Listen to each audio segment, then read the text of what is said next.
Okay, on today's podcast, we're going to be looking at the relationship between the elected official and the constituent. Sometimes that can be murky waters. That can be a difficult thing to understand and navigate. How do you reach out to your elected official in a way that is effective?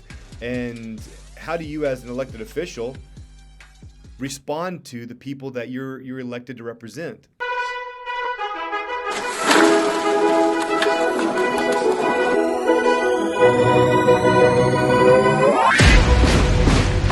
This is the Jake for the State podcast, and this is the call for every red-blooded, God-fearing, liberty-loving patriot to prepare yourself, take your position, stand your ground, and advance the cause of freedom. Let's go. Okay, and welcome back to the Jake for the State podcast. I'm your host, Jake Merrick, and I got my lovely assistant, Danielle Daniels. Hello, Oklahoma. So are you bright-eyed and bushy-tailed this morning? I am, yes. I've already had my creme brulee coffee. Creme brulee, Yes, wow. ready to go. Uptown. I know. All right, so like I said in the intro, we're going to be looking at this dynamic between the constituent, which we've talked about this a lot. I don't like the word. Yeah. For one, it's hard to say, okay? And number two, it just sounds so impersonal. And I'm a relational guy, a personal guy, and I don't like to refer to people as constituents, okay? Yeah. Just my personal preference. But talking about this, just so we're clear on terms, I'll use that today, the relationship between the constituent and the elected official. I found, in my short time so far in office, that this can be an interesting dynamic that can be a very positive thing. It's very necessary, obviously, because the government is there to reflect and represent the will of the people. And when the government fails to do that, it is the duty of the people to rise up and to replace those officials, those government representatives, with someone who will do that, will reflect the will of the people. So it's very important that you have this ongoing connection and relationship with the people. And it's important that the people have that relationship with the one that they elected. But sometimes, it's not so nice. It's not so cordial or easy to get in touch with. There's all kinds of barriers that I want to look at. So first, before we dive into that, I want to look at the races that we just finished up. So we just had an election here in Oklahoma, had the mayoral race for Oklahoma City. David Holt was reelected, to the surprise of many. I was supporting Frank Urbanek. Came out, I was public with my support for him because he was a true patriot. He proved his willingness to fight for the people. During the pandemic, when Mayor Holt was closing down businesses, and then we saw Frank Urbanek step up, sue the city, sue the mayor, and reopen bars and restaurants. So, and he really had nothing to gain personally from this. It was just simply a fight for freedom and individual liberty. And so I really respected, he got a respect from a lot of people by doing that. Gained my respect, and so when he came out, announced that he was going to run for mayor, then I jumped on board and supported him, endorsed him, and was disappointed he didn't get elected, because I think he would have been an asset to the city. At a time when there's a lot of concern about our individual liberties and how it's being threatened. We need people in place who are willing to fight back, who are willing to fight for us, for the people. And so I believe Frank was that kind of guy. I was disappointed he didn't get elected. It was interesting, a couple of quick stats here. David Holt won by 59.8% of the vote. He got 36,338 votes.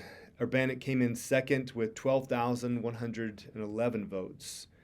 An interesting stat for me, though, was the total number of votes in this election compared to 4 years ago. So in this election, there was 60,756 votes. 60,000, almost 61,000. In 2008, there was 25,990 votes, almost 26,000. So you had almost 61,000 compared to almost 26,000. That's a big difference. That's a big difference. It wasn't an increase of 5 or 10,000. It was almost 40,000 more votes. Maybe, what was it? 34,766 vote difference, almost 35,000 vote difference. So when you see that big of a shift, a swing in an election, then it causes some people to take note and say, was this legit? I mean, now we live in a day where when elections are truly being questioned, and rightfully so. And so, my first thing I question is absentee ballots, mail-in ballots, because I think those are the most easily manipulated. And so I was encouraged to see Nathan Dahm from Broken Arrow, Senator Dahm. He's proposing Senate Bill 1748, and this deals with absentee ballot bills. It is the absentee ballot bill, sorry, but it deals with absentee ballots.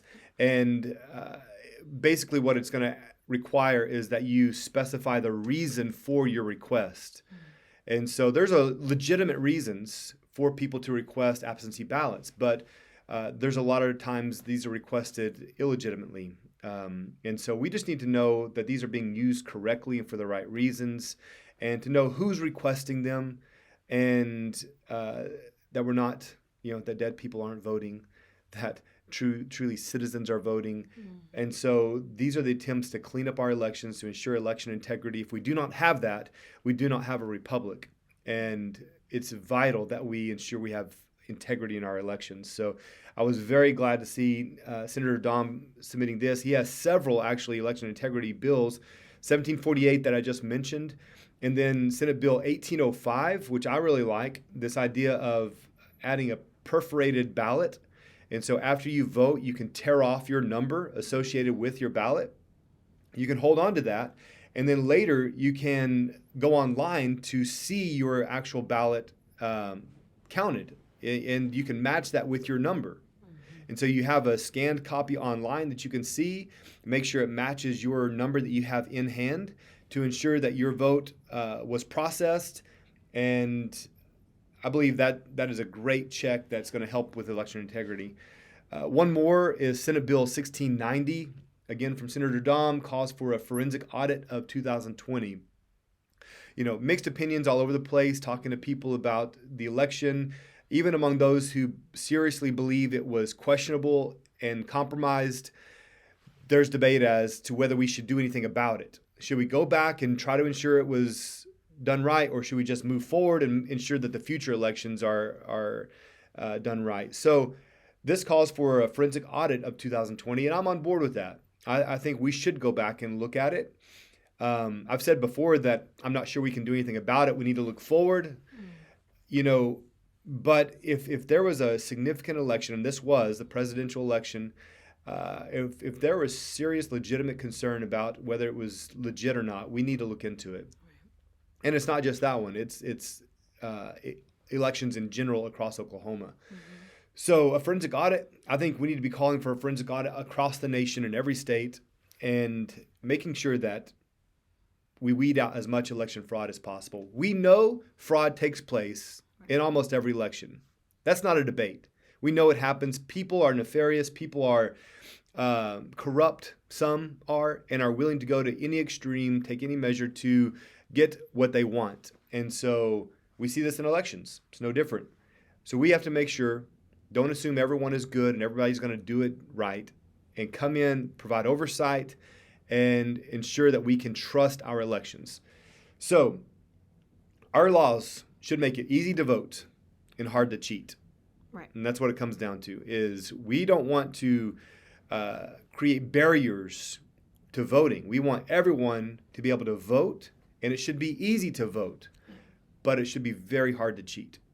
So good job, Senator Dahm. I support those bills. I'll be putting my name on those, and I believe it's essential for what we need here to preserve liberty.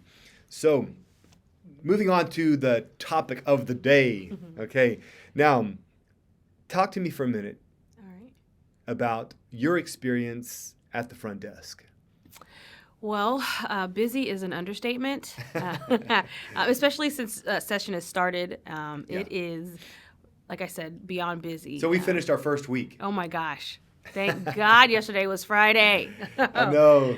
It was so busy. It's also really cool to see all the different people that are concerned and all of the different topics and ideas and like I said, concerns. Yeah. And it's just really cool to see Oklahoma in its entirety. It's really awesome. Well, your district anyway. Yeah. Yeah. Well, we're seeing people gather from all over Oklahoma. Oh, yeah. I mean, the Capitol's full. It's just buzzing. Yes, you know? it is. I had somebody ask me last week.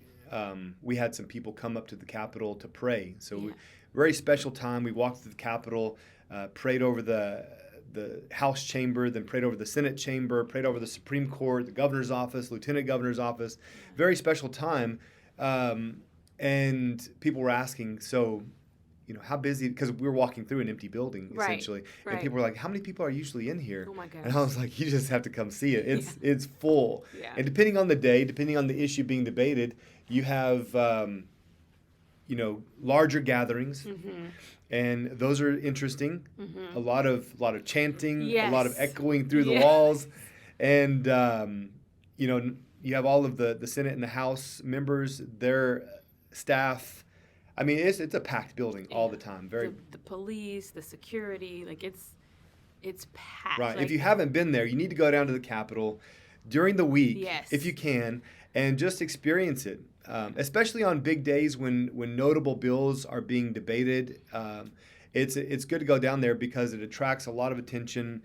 Large groups tend to gather and then show their either support or disdain for a certain bill. Right. So you might even get on the news. right. Make sure it's for the good reason, Yeah. for the right reason. That's always the goal, is make sure you're on the news for the right reason. Yes. So you're hearing from people in the office. Yes. I mean, you're kind of the gatekeeper for me. Yes. People calling in from mainly my district, but even from other districts. Yes. With concerns. And so overall, kind of what is the experience whenever you get a phone call? I mean, we could separate those into walk-in visits, emails, and phone calls, okay? But let's talk about just phone calls, people calling in. Is it usually, would you say, a positive thing, or is it, how do people feel when they're calling in? Do you feel an agitation? Do you feel a concern? Like, how would you describe what most people say? For the most part, I believe that anyone calling in is definitely a positive thing because they're asking for help. Yeah. So depending on that person, they might have some preconceived notion or attitude or thought or lens that they're looking at the Capitol, and it just depends. For the most part, they're very nice. They're cordial. Some are very upset about the topic, right? And you can hear the agitation in their voice, or they're very concerned. But once they realize that it's not me like judging them based off their concern, when I'm just genuinely interested in whatever it is that they're interested in, then it just tends to just calm down. If it happens to be a disgruntled caller. So it just calms down and they feel heard. And even when I ask, you can even have a call with him. Would you like to meet with him? He's very interested in whatever your concern is. Yeah. And they are floored. They're blown away. I don't know if all of the offices are like that, but because you're so involved with your people, it's received very well. Yeah, that's our culture. It's the culture that we set in our office. Is I understand why I'm there. Mark 10:45, Jesus said, "The Son of Man came not to be served, but to serve." And that's our model. And he told his disciples, the Gentiles, they're wrestling for power. They're stepping on heads to get to the top. He said, "It is not so with you." Right. He said, the least will be first. Yeah. And the Son of Man came to serve and not to be served. And so this is why we exist on this planet, is to serve, but especially in this elected office is to serve the people. And so it's not a position of power to lord over, but it's simply to represent, to understand. And so it's vital that I have the right person working with me that has the same heart and the same understanding about life in general, but also this position, and can preserve that culture that I want in our office. And you do it well, and I appreciate that. But people need to know when you call in my office, I'm there to listen, and I'm eager to listen. And sometimes I can't speak today or even this week because there's a lot of calls. And on top of this, we're dealing with I've got another business, another couple businesses. I got my family. We got a lot of balls in the air, and so, there's an assumption sometimes that this is all we do. Right. It's not even all you do. No. I mean, this is a full-time job for you and I, but we check out and then go check into our next job. Whether it's a family time or literally the other jobs that we have to have responsibility over. So, it's a busy life. It's a busy life. There's grace for it. We love it. It's something that we willfully enter into. Yes. So I refuse to complain about this. That's one thing I am careful of, is I don't want to complain because this is something I surrender to and submitted to, and I enjoy it. There's a lot of good to be enjoyed here. A quick quote from Dr. Benjamin Rush, one of the signers, the founders of the nation, the signers of the Constitution. He said, "To spend and be spent for the good of mankind is what I chiefly aim at." Oh, that's good. Mm-hmm. That's really good. And he was around during I think it was the yellow fever. Oh gosh.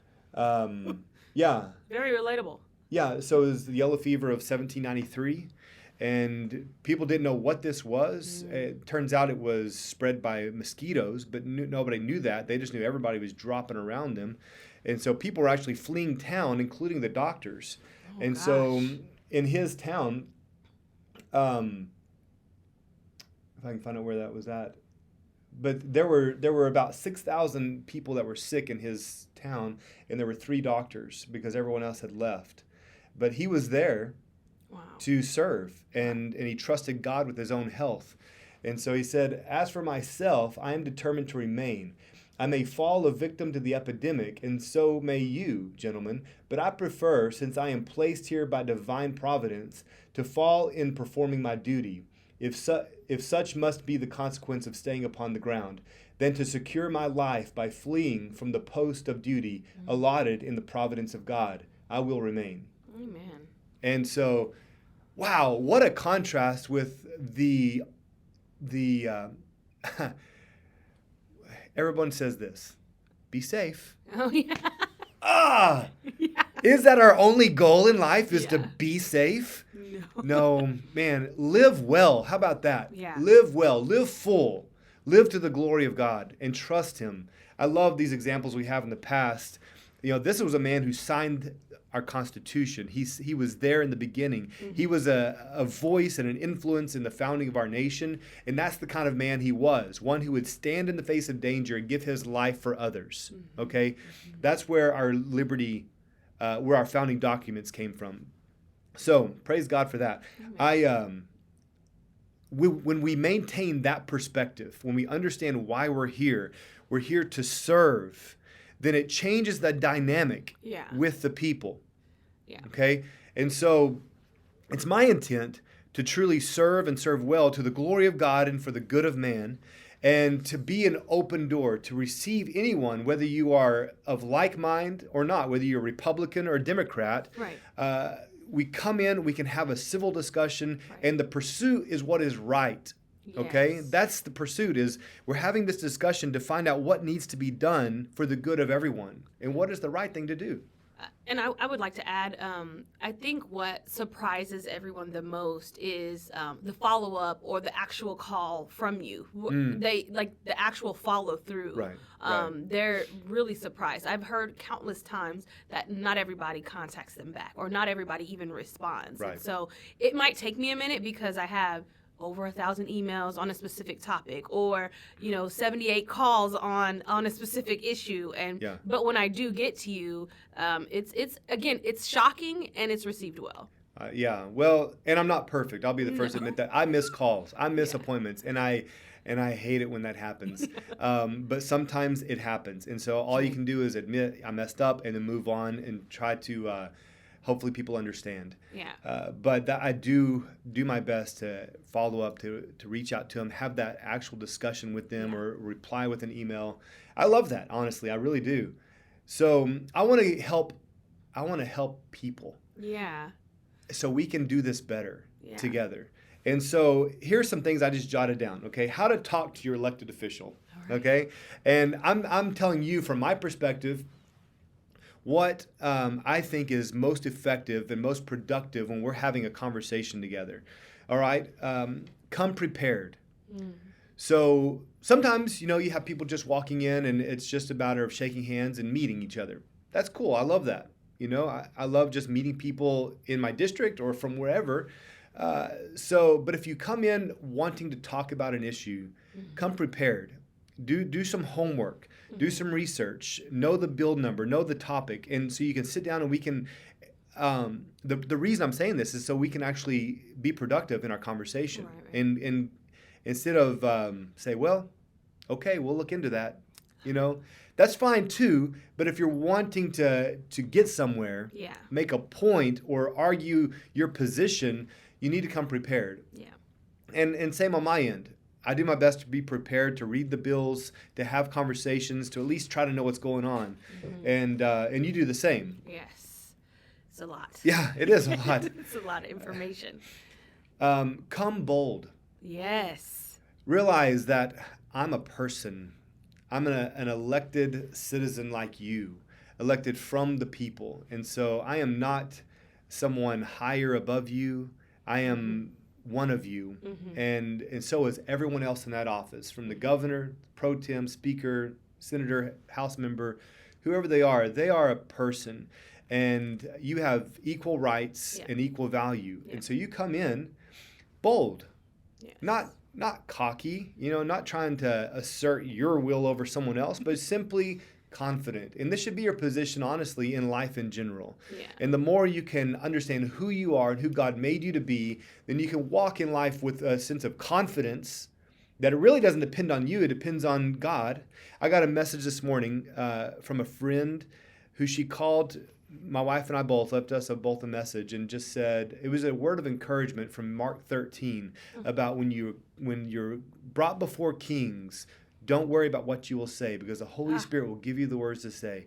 Such a timely word, an encouraging word to remember, when you stand before people, even people of higher office, come boldly, rely on the Holy Spirit. He'll give you the words to say. So that will also make things more productive. When you come with fear can cause you to be confused and stutter and not sure where to go, or your insecurity can undermine your agenda, what you're there for. And so come bold.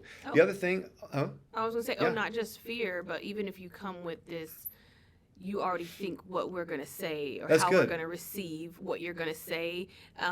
That is never good because you come defensive. That's good. And if we're probing, if we're asking, it's not because we're trying to tear you down. It's because we're trying to see if we can or cannot even help you in this matter. Because sometimes, well, honestly, I'll just say this. We work in the law, like changing laws or amending laws or creating laws. That's our scope, right? So if it's past that part, hopefully we'll be able to connect you with someone else or we'll be able to give you some advice. But right. So please understand that we don't want you to feel defensive. We just want to see what we can or cannot do in that area. Yeah, it's so good. It's so good. Sometimes, and we'll, I think, address this a little bit more, but this preconceived idea about elected officials. Rightfully so. So many are lumped into the same. Well, there's this idea of corruption, and so there's this immediate suspicion about elected officials, and to throw everyone into the same bucket and to assume that everyone is corrupt and bought out and not going to listen to you is wrong. It's wrong. So to come with that defensive posture is not productive. And so I'm glad you said that. So I'll just move on to this next one. Come humble. Come humble. Come, eager to learn, kind of on the heels of what you just said. You're coming with an idea, you're coming with an argument, a perspective on a certain law or bill or situation, but you need to know, and I need to know, that none of us have the full story. Okay, we have a certain perspective, and so my goal is to hear you and learn from you. And I may be asking questions, but I'm not doing so to undermine you or to argue necessarily. It's simply to arrive at what is true. And so if you come with that same attitude, with humility of like, listen, I'm bringing this concern, can we talk about this and understand what needs to happen here? Then depending on who you talk to, I'm just letting you know, for me, I want to hear you. I'm interested. And so if you come humble, ready to learn, man, this week, first week of session, right? So we're just like clicking along, bombarded every single day. There's a lot of information coming at us. And so sometimes I'll have multiple meetings in a day with a variety of people on the same bill. Okay. One that's pretty hotly debated right now is Senate Bill 1647. Senator Greg Treat, Pro Tem Treat's bill, the voucher bill for schools. And there's a lot of debate about this, about if it's good or not. And I so enjoy these conversations with people who come in saying, no, this is absolutely wrong. We cannot do this in Oklahoma. Then those that come in and say, this is exactly what we need. This must happen in Oklahoma. But to sit there, what I find myself doing is playing devil's advocate with whoever comes in. So they're coming in completely for it. I'm like, but what about this? But what about this? And I may be on their side, leaning towards that position, but I'm asking these questions to get their response. Maybe it's just to help me understand the argument better. Because at some point, I'm going to have a conversation with the general public, possibly even debate it on the floor. And I want to be prepared. And so I'm going to ask these questions so I can get feedback, hear your response, and know this argument. And so everyone has blind spots, right? So 5 heads are better than one. And so it's very important that that you understand we are looking to hear from all sides of the argument, not just this side or that side. Literally, we want to know what you think, why it's good, why it's bad. It is so vital that we hear what you have to say. And it gives us that comprehensive view of this particular issue. So it's important. It's true. Very true. This was just one that I had multiple meetings on. I actually have another meeting today, possibly 2 more meetings today on this. So it's very complex. You think that it's a black and white issue, but it's never black and white. And I'll tell you this, that I had a chance to sit with Pro Tem Treat and talk about this. And I told him, I'm not sure where I stand yet on this, if I'm completely for it or not. I believe in school choice, and I believe in money following the child. I believe in that because more competition in any area elevates everyone and creates better quality. When there's more options, then you have to fight for the business. And so public schools, I believe, when there's other options for parents to take their kids and they have the financial means to do so, and if that child leaves the school, the money leaves with that child, there's going to be more interest in hearing from the parents their concerns, so that we can have a higher quality education. Okay, so that's why I'm not against public schools. I think it would make public schools better. That's why I believe in more school choice and money following the child. So I told Senator Treat, who's carrying this bill, that I'm not sure where I stand on it, but what I heard from him is, tell me your concerns. It's not written in stone yet. So let's work on this. If you have a concern, let me know and we can adjust. Sometimes a bill comes out and people are like, no, this is evil. Well, listen, you may not like one part of it. That might be able to be adjusted. Right. Okay? We need to hear from you. Right. Like nothing is set in stone until it's set in stone. Yep. Exactly. Now you may have an author who's like, no, it's written exactly the way I want it. I don't want to change it. Well, most of the time it's not going to end up exactly the way you presented Yeah. it. Okay, so we're right now, to kind of give you a quick overview of where we're at, we're in committee. Okay, so bills have been assigned to a certain committee that are germane to the issue the bill is addressing. So it's in a certain committee, maybe appropriations, it may be education or energy, and this voucher bill is in education.